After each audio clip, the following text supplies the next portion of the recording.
message for this evening is a simple message. But before we go into that, I just want to ask, don't raise your hand, you can just smile at me, if the answer is yes. How many of us have a problem with worry? That's not a joke, you don't have to smile so much. Okay, how many of us have a problem with worry? And I believe the Lord has been trying to tell us for years, do not worry, And we've been just putting that do not worry statement of His to the bottom of the commandment list. The message this evening is pretty much in line with what, for instance, we heard last week at Kakanad from Jose Uncle, the difference between truth and fact, I believe the facts are very important, If it was only truth and no fact, we may not have a testimony, But these facts are very important. The facts of our life are very important. The facts of our circumstances are very important. So that when the truth comes into play, we have a testimony, So we thank God for both the fact as well as the truth. When I was thinking of this evening, the image that came to my mind was like a volleyball tournament, a volleyball match.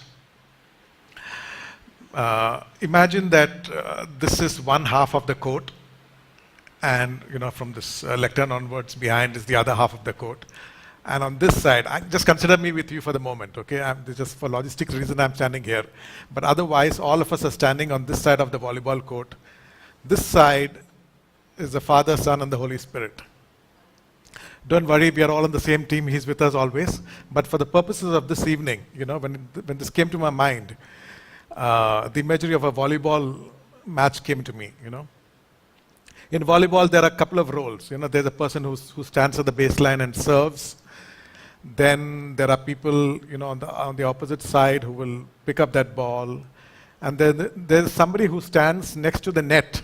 If you notice, there's a net, and the person who stands next to the net, and his role is that of the setter. He does that. That's what he does. His job is to just set the ball up, and there's a spiker who will come in and smash the ball. Jose Uncle has asked me to play the role of a setter this evening. Just throw up the word this evening, and let the Holy Spirit come and smash that into our hearts. We are very competitive people, so don't try to win the match today. Let the Holy Spirit smash. Don't try and return that word back, Let that word come into our heart, because He's been trying to tell us this. Do not worry for years. And we've steadfastly refused to listen to Him. So today, allow Him to smash the word into our hearts. Allow Him to do a work in each one of us. For the word this evening, let's turn to Matthew chapter 6, verse 25 to 33. I'll read it out for you. Therefore I say to you, do not worry about your life and what you will eat or what you will drink, nor about your body what you will put on. Is not life more than food, and the body more than clothing? Look at the birds of the air, for they neither sow nor reap nor gather into barns, yet your heavenly Father feeds them. Are you not of more value than they? So why do you worry about clothing? Consider the lilies of the field, how they grow. They neither toil nor spin, and yet I say to you that even Solomon in all his glory was not arrayed like one of these. Now if God so clothes the grass of the field, which today is and tomorrow is thrown into the oven, will He not much more clothe you, O you of little faith? Therefore do not worry, saying, what shall we eat, what shall we drink, or what shall we wear? For after all these things the Gentiles seek. For your heavenly Father knows that you need all these things. But seek first the kingdom of God and his righteousness, and all these things shall be added to you. Therefore, do not worry about tomorrow, for tomorrow will bring about its own things. Sufficient for the day is its own trouble. I always thought that, do not worry about tomorrow. I kind of subconsciously thought that it meant that worry about tomorrow. That's not what it says. Worry about today, and worry about tomorrow. That's not what it says. But subconsciously, that was the interpretation I gave. But the word says clearly, therefore, do not worry about tomorrow, for tomorrow will worry about its own things. The Lord is not asking us to worry about tomorrow. The day will take care of itself. Tomorrow will take care of itself. Okay? Sufficient for the day is its own trouble. One more scripture, one verse from Mark chapter 13, verse 11. But when they arrest you and deliver you up, do not worry beforehand or premeditate what you will speak. For whatever is given you in that hour, speak. Speak that, for it is not you who speak, but the Holy Spirit. In these two passages that we read, the first long one from Matthew chapter 6 and this short one verse from Mark chapter 13, 4 times the Lord is saying, do not worry. If we have people working for us and we tell them something once, we expect them to listen. If you say it twice, it means we are very serious about it. In the do not worry scripture comes many times in the Gospels, about 8 times. Okay, but I've just read this paragraph, these portions where it appears 4 times. When my father used to teach me maths as a kid, he would say, look, if you've not understood this, ask me. You can ask me 100 times, I will not tell you anything. But after you say you've understood, don't go and make a mistake. The Lord is saying, how many times do you want me to tell you? Do not worry. But if you've understood it, then stop worrying. If you've not understood that scripture, read that scripture 10 times, 100 times, 1,000 times, till you believe and you understand what it means. Do not worry. But once you've understood it, stop worrying. The Lord has been, this is one verse, the Lord of Scripture. This is just one of the scriptures where the Lord has been trying to impress on us, do not worry, do not worry, do not worry.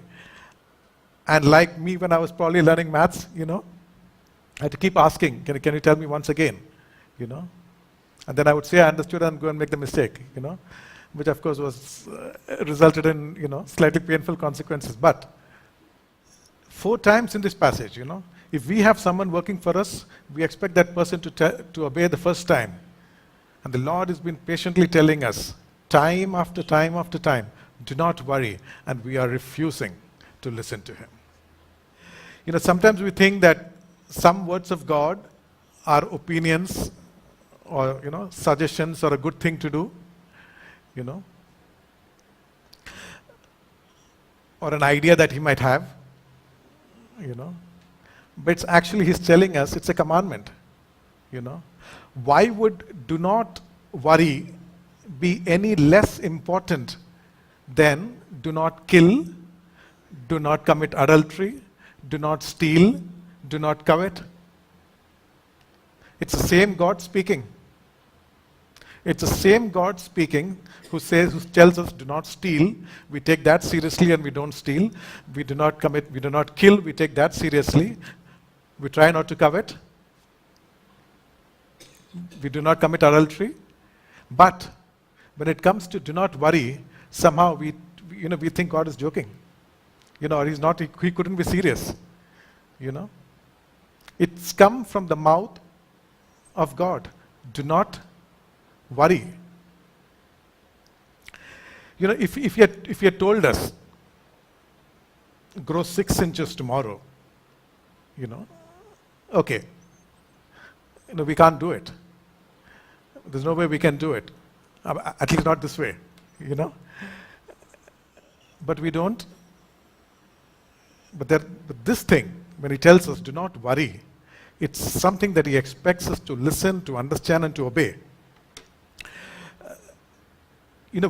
When we are worrying, what we are really saying is that what I am facing or what I anticipate will happen before me, ahead of me, is something that I cannot help, that I cannot do anything about. And that situation or that problem is something that even God cannot do anything about. Now, isn't that a form of godlessness? When we worry, what we are saying is that I cannot do anything about this, and I don't know anyone who can do anything about this. Right? So isn't that a form of godlessness? Or for instance, when we hold on to something, and we know that if this thing goes from our life, we are done for. Okay? That's the end of the road for us. If this thing moves from us, then that's the end of the road for us. I want to ask you, if you put so much weight on that one thing, it could be anything, yeah, for each of us, it could be anything. Isn't it a form of idolatry? Where there's no God in the picture, but that one thing is the source or focus of our strength, or where we derive our confidence from. One is where we believe that no one can help us, neither we nor anybody we know. That's godlessness. On the other hand, where we are relying all our hope for any eventuality on something that we have or some backup plan B that we have, that is a form of idolatry. And both are not acceptable to God. The entire Bible is the Word of God. Yeah, the entire Bible, cover to cover, is the Word of God. Is Jesus in print, if you may. Okay? Yet there are times in the Bible when God decides to use the phrase, I say to you. The entire Bible is the Word of God. He's speaking. But yet in the Bible, if you notice, there are on many occasions, it says, I say to you. It means that he's, when he spoke about creation, he was speaking to us. But this special time, when he's saying, I say to you, he wants us to underline that fact that this is God himself speaking to us. It's not like one of those stories which we can read and, move ahead. He's saying, I say to you. It's a very personal statement. The focus is not on the you. The focus is on the I. God is saying, I say to you, do not worry. It's who is saying it. It's a guarantee of the speaker. All of us, okay? These hands are not enough to count the number of times when people have failed us. The best assurances in the world have gone awry. Okay? They're not good enough. But God himself is saying, I say to you, do not worry. Every word in the Bible is the Word of God, but when he says, I say to you, I think we better stop and listen. What he's trying to tell us. This is the God who created the entire universe with one word. He did not say, I say to you, be created. He said, let it be, and it was so. He never had to tell matter, come together and form a tree, or, become the ocean. He never had to say. But often when he comes and speaks to man, to reassure our frail, beings, he uses the term, I say to you. I, the God Almighty, say to you, do not worry. This is the God who, when he went to Jairus' daughter, he said, Talitha Kumi, means, little daughter, I say to you, arise. And the dead body heard that voice and rose. When he was walking along and the widow of Nain came along with her dead son, he said, "Young man, I say to you, arise." It's not anybody else's statement, would not have done that. But God of the universe says, "I say to you, rise." This is the God of the universe who, when he just looked at that water at the wedding of Cana, the water saw its maker, and like somebody said, it blushed, and became wine. Okay? This is the God of the universe who, when he told Peter to cast your net here, fish came. This is the same God who's trying to tell us, I say to you, I say to you, I say to you, do not worry. Fortunately, we are Malayalis, and while we appreciate anyone's word, for most of us, the word is not good enough. Give it to me in writing, Can you give it to me in writing? God wrote this for the Malayali. Okay, God wrote this for the Malayali. He gave it to us in writing and said, I say to you, do not worry.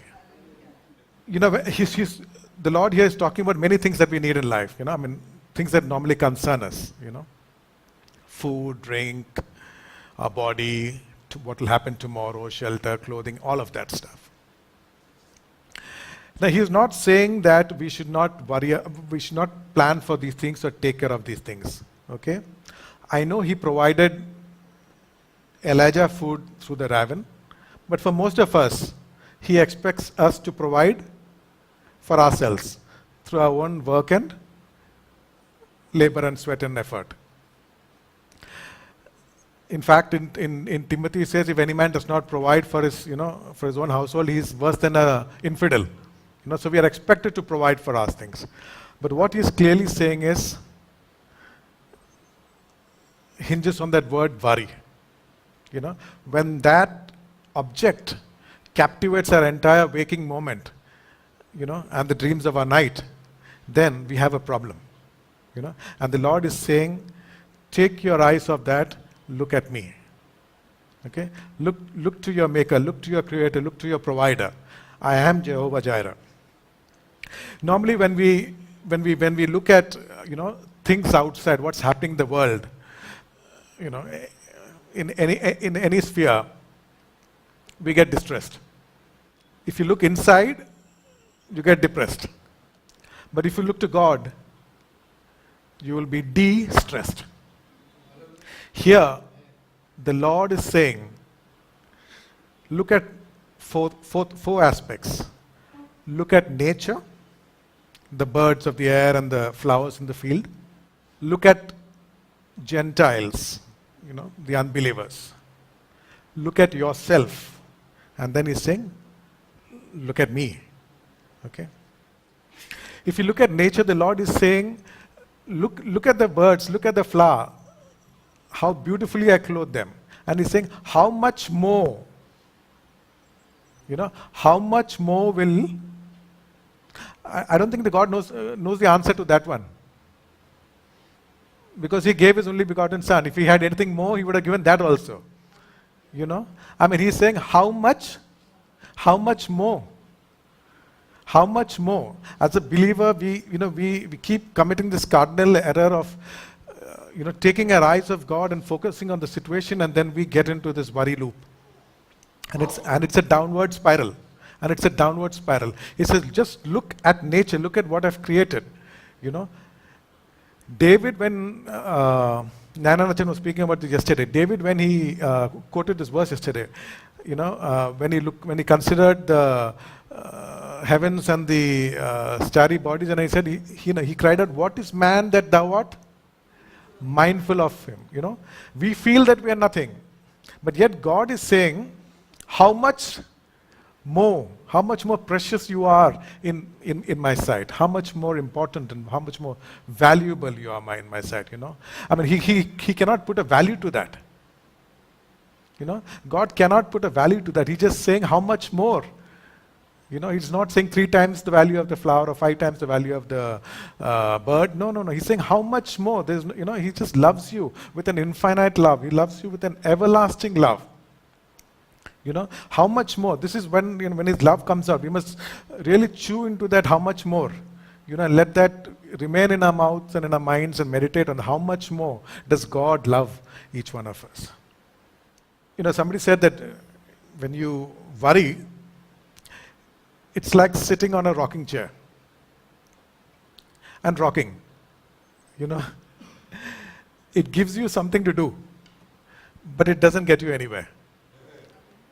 You're sitting there and you're rocking and you're worrying and you're rocking, and it gives you something to do, but it never gets you anywhere.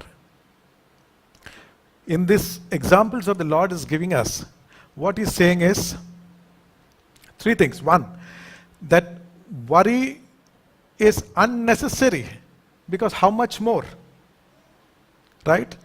Because how much more than anything that you can see do I care for you? It's the Gentiles who run around because they don't have a God who loves how much more. So it's right for them to run around and to figure out and to plan and to scheme and to do everything else they do. That's the right behavior for them. That is meant for them. They have to do it because there's nobody else to look after them. But we have a God who's told us in writing how much more. Second, He's saying it is worthy of, not only is it unnecessary, worry is worthy of an unbeliever, but unworthy of a believer. Okay? It's unnecessary, it's unworthy, and it's also unfruitful, because we cannot add those 6 inches. Forget 6 inches, we cannot even add 1 inch to us. It's absolutely unnecessary. Is there any merit in worrying? I'm sure the Lord would have said, okay, permission granted, But there's absolutely no necessity. It's not worthy of us. Okay? We become a very bad testimony to the living God. When a believer worries and it shows up, we become a very bad testimony to the living God. Why would anyone come to the Lord? It's not the problems. It's not the problems. I don't think, because the Lord has promised problems. In this world you will have tribulation. So that is part of the package. That's not the differentiating factor. It's what, will we resort to our own devices to get out of that, like the unbeliever? Or will we, have joy unspeakable, in spite of that? Okay. I keep thinking, of the rich man who had a great harvest, and then the Bible says that he thought to himself, I will tear down this barn and I will build a bigger barn, and then I will tell to my soul, relax, you have everything, eat, drink, and be merry. Right? That's what the rich man said. I don't want to preach another gospel to you, but just assume there was a poor man who had nothing. And he's thinking to himself that night, I don't have any clothes, I don't have any where to sleep, right? I don't have any food. I will tell myself, tomorrow you will die. Okay? What is the difference between the rich man's attitude and the poor man's attitude? To me, there's no difference. One is a problem of plenty, the other is a problem of shortage. But in both those problems, there's no God. Right? I mean, it's not the question of what you have or what you don't have. Is there God in the picture? God told Adam and Eve once, as I recall, once, do not eat from the... Do not.